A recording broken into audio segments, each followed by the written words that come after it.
Erotic sculptures on temples. There are many arguments given. You find Mithuna Shilpa on the walls of the temple, never inside the temple. Indian civilization never looked down on sex as something negative, as something impure. Are the most basic motives of life: dharma, artha, kama, moksha. You cannot reach the ultimate inside final nature of truth, okay, unless you are able to overcome kama, go beyond kama. Artha and kama are to be properly regulated by dharma. Temples were the center of Indian civilization and life, and that is the reason why Islamic invaders targeted temples. Crores and crores of people still worship Rama. Rama gives them the strength to live, answers to life, how to live, etc. Being born as human being is considered greatest blessing. Indian approach says, Amrutasya vai putraha.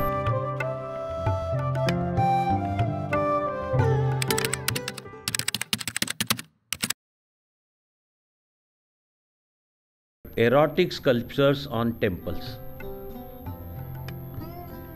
There are many arguments given.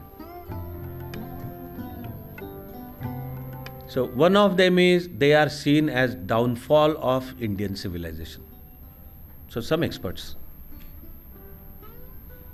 talk of this as patan. The society had become so obsessed with sex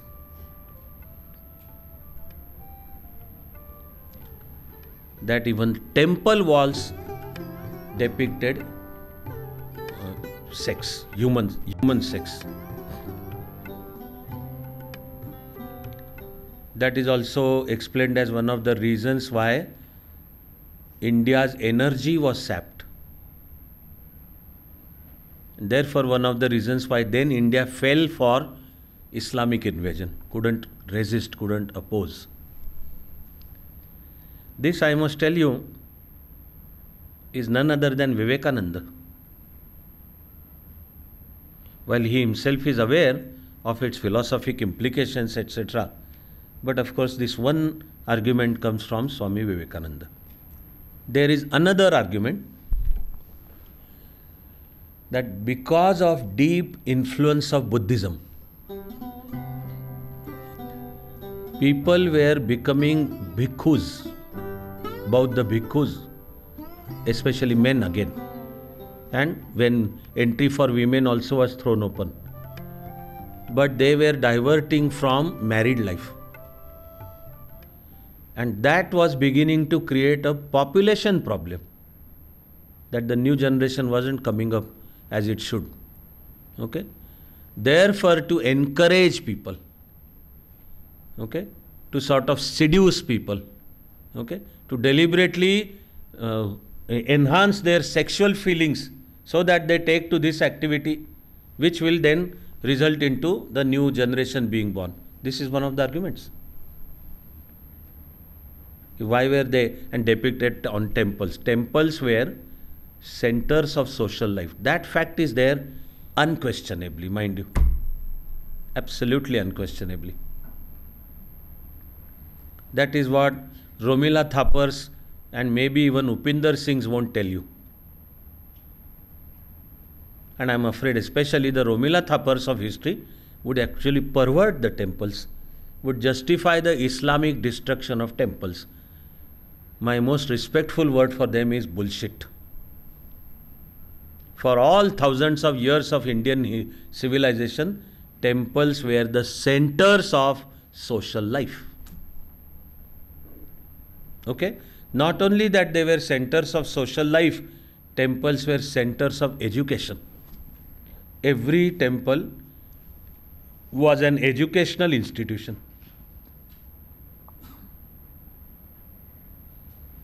And then people would also get married in the temples. No separate marriage halls or lawns. Marriages would take place in temples. Temples were the center of Indian civilization and life, and that is the reason why Islamic invaders targeted temples. Not for money, as the Marxist historians bullshit, misguide, and in a way end up by offering justifications for Islamic destruction of Indian temples. They are monsters. Temples were the centers. And to understand that, you don't have to go deep in the past alone. Alone, please remember. For hundreds of years, under Islamic rule, construction of new temple was not allowed. There are some exceptions somewhere. That analysis also again, hopefully some other day. But people never lost their faith, mind you. Hundreds and thousands of them kept going. So just think of January 22. Okay? Why? I will come to that in another minute, hopefully. Think of depiction of Ramayana and Mahabharata on TV. And all modernization, all colonial history, further accentuated by Marxist history, government policies, okay? Temples under government control, mind you, that I have spoken with you last time. Under the constitution, the arrangement is government can and does control thousands and thousands of Hindu temples. But so-called minority protection, articles 29-30, government cannot control minority institutions, whatever. Okay? But Ramayana begins to be shown on TV every Sunday. For that 1 hour, the entire country would come to a grinding halt. 9 to 10 a.m. on Sundays. Entire country, mind you. No bloody north-south divide. No so-called Dravida Kalgam philosophy. No Rama was invader from the north and Ravana is ours, while DMK needs to be then told that Ravana is Brahmin. Rama is Kshatriya. No kind of bullshit. In fact, the last of the greatest socialist leader, Dr. Ram Manohar Lohia, was rooted in Indian civilization. Therefore, he is on record having said that Ramayana integrates North-South India and Mahabharata integrates East-West India. He had understood that, how Ramayana and Mahabharata are the sources of our national unity. So, in 1987-86, Ramayana begins to be depicted. Sunday 9 to 10 a.m. The country would come to a grinding halt. No traffic on roads. Sunsaan raste. Sannata. All schedules planned in a way that 9 means 8:55. That is the only place where Indians would be punctual. And they would sit with their shoes off. And they would offer haldi kunku to TV, mind you. And the actors who were performing this, they stopped consuming alcohol, saying we are working in Ramayana, shobha nahi deta hai. How deep it has gone, mind you. It has gone to the genetic level. Okay. So, January 22, Prana Pratishtha. You will have to be a very narrow-minded person to think that it's a political event. It's not political. You will have to be very narrow-minded to think it was BJP's event. Then maybe join Nyaya Yatra and then go to Cambridge, deceiving people that Cambridge has invited me.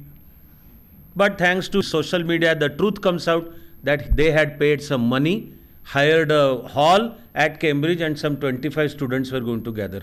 Why break from Nyaya Yatra in the midst of it? Here is Rahul Gandhi who says India is not a nation. India is union of states. And then at Mumbai he says, वो हिंदू धर्म में एक शक्ति होती है ना, हमें उस शक्ति से लड़ना है. So, okay?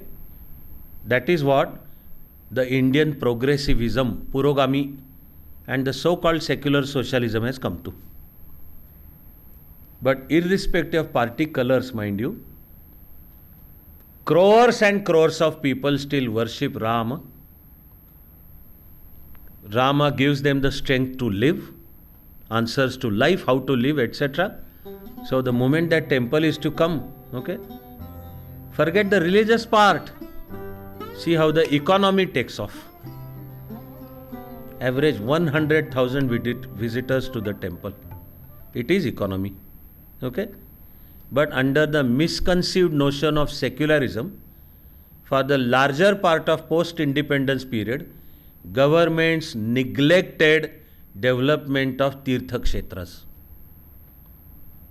They are also a source of economy. But Indian civilizational method, okay, of how economy takes off. Also Indian civilizational method of how India is integrated culturally and civilizationally.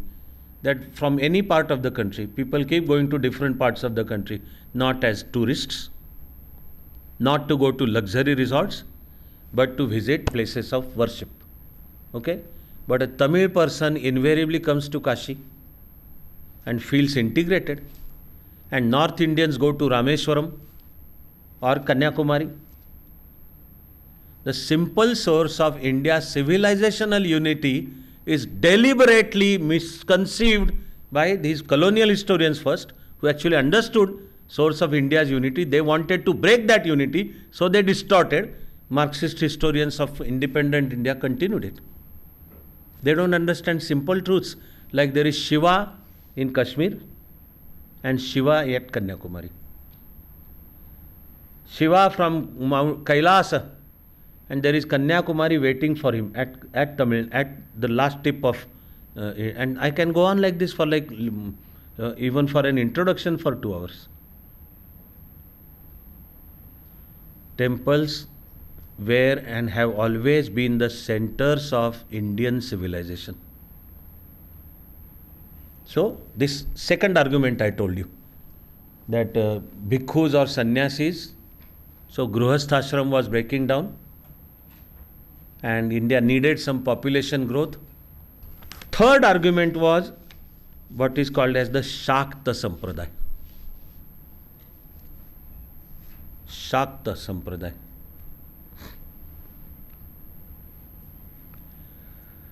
Looked upon sex, okay, as one path of reaching moksha, mukti. Okay, sex itself as meditation. I am truly sorry. If you remind me, I can continue next time. I am sorry for constraint on my time today. But all I am telling you is that this is true. I am telling you this is even scientific. Okay? But overall, Indian thinkers finally concluded that this path is extremely dangerous and has the clear and present dangers of turning into perversity. So to say the least, what they did is to restrict Shakta to limited numbers, etc. But the Shakta Sampradaya has sexual act as one way of reaching liberation, mukti, sexual act itself as meditation, at the risk of repetition, but I am telling you I have understood it, that this is true, this is science, but of course not for everyone, not for layman, not in public life. Yes, it has possibilities of stooping into or falling into the abyss of perversities. So one argument is those Mithuna Shilpa, as they are called, are depictions of the Shakta methodology. Okay? So I have reserved the last and the best and the most important explanation as the last one. I have reserved the best, the most important, and the one personally I end up by agreeing with it. That Indian civilization never looked down on sex as something negative, as something impure. Char Purusharthas, as they are called. How I again wish I had time, but I don't. If someone please reminds me next time, I will be explaining some more details.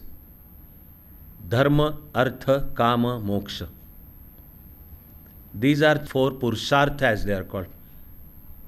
Closest English translation could be prime movers, or the most basic motives of life. Dharma, Artha, Kama, Moksha. I can't rush through a very deep philosophical explanation which I know is also useful for the prelims also. What I am saying is that kama part, kama, is never seen as something negative, something to be ashamed of, something impure, etc. On the contrary, kama is basic purushartha, respectfully accepted, happily accepted.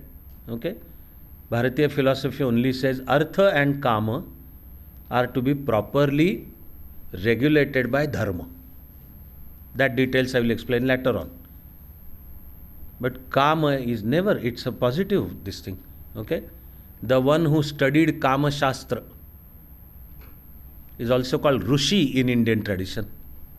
I am talking of Vatsyayana, Maharshi Vatsyayana, who wrote Kama Sutra. So kama is not considered something negative, something bad, something impure, which with all due respect, Christianity does. For Christianity, sex is original sin. And Christianity does say that all of us are born in sin. The very fact that we are born, we are products of a sexual act, and so we are born in sin. So living life means atoning for that sin. This is the Christian approach, philosophical approach. Indian approach says, Amrutasya vai putraha. We are the elements of that Amruta, that is the eternal. You are God. Okay? And it's not about the original sin, no guilt for sex, and therefore forgive parents' day, etc. In fact, be eternally grateful to parents. In Indian philosophy, being born as human being is considered greatest blessing. Greatest blessing. This is your best chance. What you got, this itself is the temple, mandir. मिळालेलं जे शरीर आहे ते मंदिर आहे. आणि तुझ्या त्या मंदिराच्या आतला जो ईश्वर आहे गाभाऱ्यातला, तो जर तुला जागा ठेवायचा असला तर मात्र तू ते तपश्चर्या केली पाहिजेस. But there is no negative concept. Colonial historians told us that Indian philosophy is pessimistic. They didn't believe in material world. They always thought of moksha, etc. That is the reason they kept being defeated. All distortion, all false. Dharma, artha, kama, moksha. Okay? Now, here is a beautiful point. I hope it makes your day. I'm not just talking this morning. I'm not saying only UPSC preparation. It will help for UPSC preparation. Okay? But remember that the whole idea is, while kama is welcome, you cannot reach the ultimate inside final nature of truth, okay, unless you are able to overcome kama, go beyond kama. So you find Mithuna Shilpa on the walls of the temple, never inside the temple. The whole idea is, if you get stuck there, if you find it attractive, you may. And it's not considered sin. There's nothing negative, okay? But you want to reach the sanctum sanctorum of the Shiva, realize God, you have to overcome kama. So why are there Mithuna Shilpa on the walls? They are on the outer walls. They are depiction of dharma, artha, kama, moksha. But they are also a message that unless you go past it, unless you go beyond it, okay, you can't reach the final nature of truth, which is inside you. But you have to overcome your kama. That is the whole point. I hope this helps you for the rest of your life. All the very best, everyone.